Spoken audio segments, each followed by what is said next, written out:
Hey guys, tonight we stand at the lip of a sleepy harbor where the moon leans low and silver over rowboats, and the air smells like wet rope and distant lemons. You can hear the slow, polite clack of a wooden mast against a post, gull wings whispering like pages, and somewhere a dog evaluates your life choices with perfect indifference. You probably won't survive this if you expect sword fights or dramatic betrayals. This is the kind of story that lulls you by describing two fishermen comparing knot styles for 10 minutes.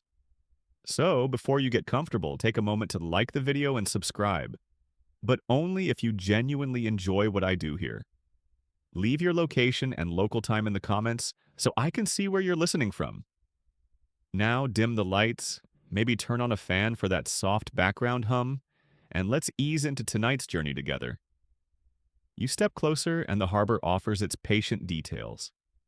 A buoy softened by sun and salt into the color of old bread, a coil of rope mellowed like a good story, nets folded like quiet, sleeping people on planks.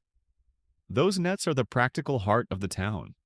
Small-scale fishing with hand-thrown seines and gill nets structured daily life in ancient Greek literal communities. People planned days by tides and moon rather than market bells. You set your breathing to the sea's rise and fall and feel the pace of the place settling into you like a slow metronome. The fishermen move with economical, practiced gestures, threading a loop with a finger, bracing a hip to hold tension, hitching a knot the way a poet chooses a line break. Mending is less glamorous than poetry, but infinitely more useful. Linen in earlier periods, and by later centuries, hemp twine is woven into meshes sized for the intended catch.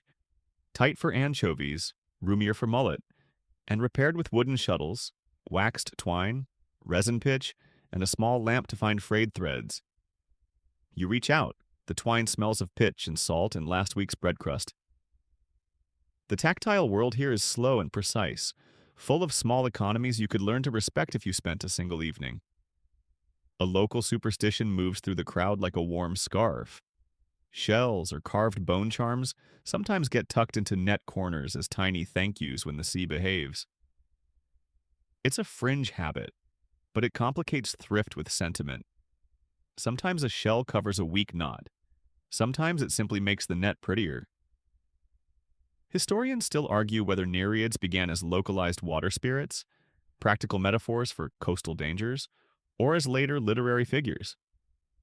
The question hangs over these docks like a buoy, useful for orientation but not demanding an answer tonight.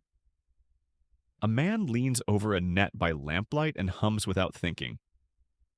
His hum is thin and patient and matches the needle. In, over, loop, tuck. The needle clicks like a small clock. Around him, the harbor fills with similar domestic poems. A woman measures twine. A child fastens a patch with solemn concentration. An old fisher corrects a younger man's knot with the mild exasperation of someone who knows this is life's basic arithmetic. Joke 1. You find yourself more invested in the neatness of a fisherman's stitches than in your own inbox, which says a lot about tonight's priorities. A mainstream fact rests beside these images. Vase paintings and coastal archaeological deposits show fishermen hauling and mending nets, confirming that nighttime mending was routine communal labor rather than solely a literary trope. A fringe tale circulates at the edge of the docks. Some elders insist they can tell when a net has been mended by a Nereid, because the stitch will have an almost unnoticeable perfection, like a sentence pitched exactly right. Perhaps that's poetic. Perhaps it's the trained eye of someone who has spent a lifetime looking for flaws. Either way, the story helps people pay attention to stitches. You watch hands, the evening's true protagonists, steady as a metronome, stained with pitch and mapped with tiny scars. They find the exact point where a mesh will fail and make a small, decisive stitch. Someone offers a cup of weak wine. Someone else repeats the same joke about the eel who left town for better board and lodging. Joke 2. You picture the eel filling out a tiny bureaucratic form and getting a stamp of approval. Laughter here is quick and economical, folded into the rhythm of work like a necessary spare rope. The moon keeps her slow appointment.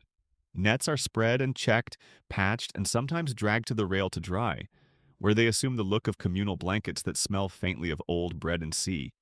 People swap short, particular stories. A storm remembered as a long argument with the horizon, a fish that outwitted a net by slipping through a familiar weakness. You let the harbor fold you in. This is not spectacle. It is care translated into thread. If you have ever fixed something with tape and called it a renovation, you are part of the you.